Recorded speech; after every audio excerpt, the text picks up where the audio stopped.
Welcome. I'm Sam Nabby, an organizer with Hold the Line Waterloo Region, and I'm here to ask questions to candidates in the 2022 Ontario provincial election on behalf of a collective of local environmental organizations. I'm here with Laura Mae Lindo, candidate for Ontario's New Democrats in Kitchener Centre. Laura Mae, thank you for joining us. Thanks for having me. We'll get right into the questions. All 8 municipal governments have committed to the Transform WR strategy to reduce greenhouse gas emissions by 80% by 2050, with a 50% reduction by 2030. How will you, as a local representative, help our communities and businesses achieve this goal? That is a really important question, so thank you for that. The platform for the Ontario NDP has committed to net zero by 2050. We've got a retrofit program that on its own is going to not just address the greenhouse emissions, but it's also going to ensure permanent jobs are created, green jobs. But I wanted to also mention that over the course of the 4 years that I've been in office, I've received the motions from the municipalities whenever they make these commitments, and I've made sure to provide those to government, because I think the work in the platform is important, but the work that we do when we're sitting at any seat in the Legislative Assembly is also really, really important for people to note. So we are definitely committed to that, and we will just keep working hard to protect the planet. Can you expand a bit more on the permanent jobs that you mentioned? Yes, for sure. So within the platform, there is a commitment to create 100,000 permanent jobs by 2030. As many as 1 million new jobs will be created over the life of this plan. It's really important for us to recognize that if we are transitioning into a new economy and we're transitioning into centering climate justice, that we've got to also ensure that people have jobs, that they are trained up, and that they can sort of retool in their own lives so that they can be part of this transition. It takes all of us, and that means that you've got to have leadership that recognizes that. Thank you. We'll go to the next question. How will your party commit to meeting the target of protecting 30% of Ontario's lands and waters by 2030, in keeping with Canada's international commitments? So that one is also a really important question. I think it's important for us to note that under the current government, the environment commissioner was disbanded. That a lot of what we're seeing from the current government was allowed to happen because there was sort of a pathway from the Liberal government to be really slow when it came to any kinds of policy changes. It's really, really important for us to center Indigenous voices and leaders who have been protecting the water, the land, the air for so long, and ensure that we have them at leadership tables as we transition into this new green centering climate justice way of being in our world. We are definitely in support of the international commitments. We're working really hard to ensure that that's, again, central in everything that we do. And that also means that we have to have a lens, a climate justice lens on any policies. So that is what we're working towards. Just staying on this for a moment, the Periscope moraine has been excluded from the current government's Greenbelt expansion plans. Would an NDP government include it in the new Greenbelt expansion? I think it's really important for us to follow the leaders who have been telling us exactly what we need to do to ensure that we center safe planet, climate justice in everything that we do. So we would have to. And I think that that's part of what a change in leadership looks like. It looks like looking to the experts and what they are telling us to do in order to be able to build the kinds of communities that we want.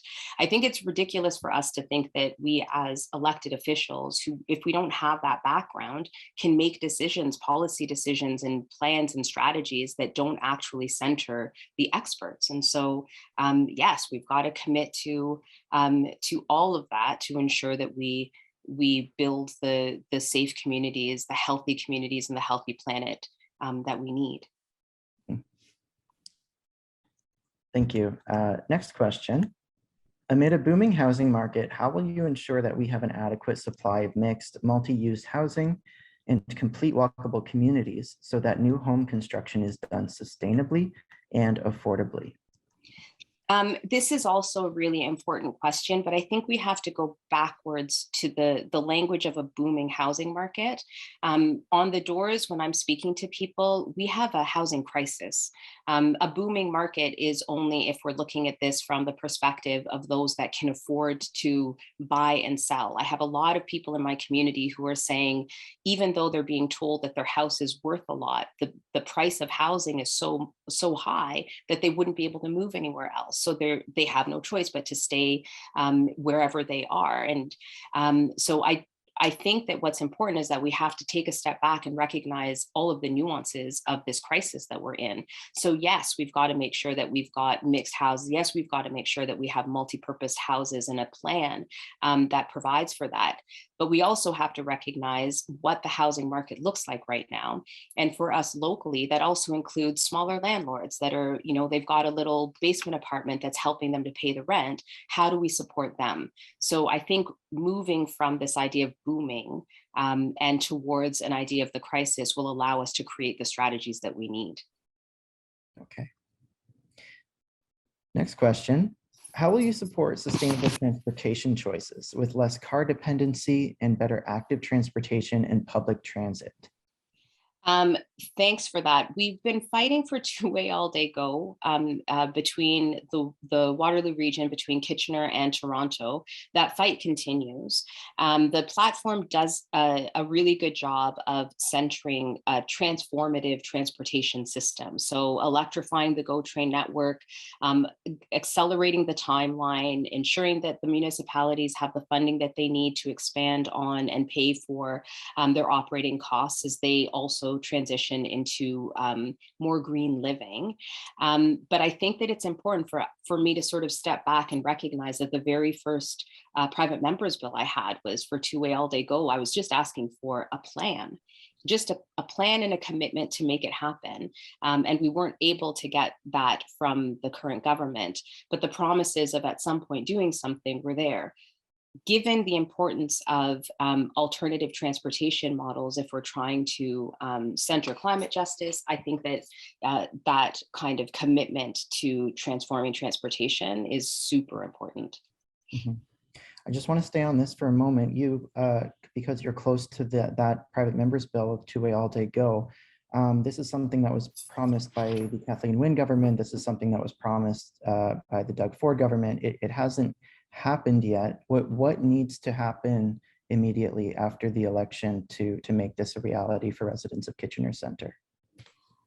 We have been championing two-way all-day go for so long. We've recognized the impact that it would have on the local economy. We've recognized the impact that it would have on the provincial economy. I think what we need is the political will to just make it happen. Because of the commitment within the platform to electrifying the GO train network, then we have to also make sure that we don't just stop at electrifying the network and not fighting for what's needed locally. I think that the request for a timeline was really important, and it's something that part of my job as a potential representative for Kitchener Centre is to bring that back even to my party. If they're thinking broadly of these bigger strategies for GO, I have to be the one to fight to say, but I need it here. The current government expanded the GO train line like between London. That's the wrong direction. That's not what we were fighting for here. And so we've got to make sure that we also elect people that will take seriously the needs of their local communities, and I'm ready to do that. Okay. How will your party protect farmland and address the negative ecological effects of aggregate extraction?